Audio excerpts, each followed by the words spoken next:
Hello friends, அஸ்ஸலாமு அலைக்கும். வாங்க உப்பு நெல்லிக்காய் செய்வோமா.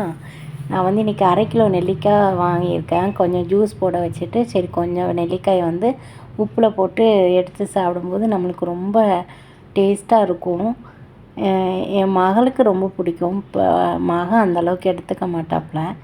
நான் ஒரு 10 நெல்லிக்காய்க்கான தண்ணியில் போட்டு நல்லா கழுவிக்கிறேன். அதுக்கப்புறம் கேஸ் அடுப்பு பொருத்தி ஒரு மண் பாத்திரம் வச்சு அதில் அந்த நெல்லிக்காய் வேகிற அளவுக்கு ஃபஸ்ட்டு தண்ணி வச்சுக்கலாம். கொஞ்சம் நல்லா தண்ணி ஹீட் ஆனதுக்கப்புறம் நம்ம இந்த நெல்லிக்காயை போட்டு ஒரு 2 மினிட்ஸ் கொதிக்க விட்டாலே போதும். நெல்லிக்காய் வந்து நல்லா அழகாக வெடித்து வந்துடும். ஒரு 3 நிமிஷம் அதுக்கு தேவையான உப்பு போட்டு நல்லா மூடி போட்டு ஒரு 3 நிமிஷம் நல்லா கொதிக்க விடுங்க. மண் பாத்திரம் ஆல்ரெடி நம்ம ஸ்டவ்வை ஆஃப் பண்ணதுக்கப்புறமும் ரொம்ப நேரம் கொதிச்சிட்டே இருக்கும். நம்ம அந்த சூட்டோடையே கொஞ்சம் நேரம் அப்படியே ஆவி அடங்குற வரைக்கும் திரும்ப மூடி வச்சுட்டு அப்புறம் நம்ம வந்து ஒரு கண்ணாடி பாட்டில் எடுத்துக்கலாம்.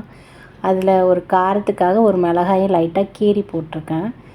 திரும்ப நம்ம வந்து இந்த நெல்லிக்காய்க்கு திரும்ப நம்ம வந்து வேறு தண்ணி தான் ஊற்றுவோம். அதனால் நம்ம அதுக்கு உப்பு போட்டுக்கலாம்.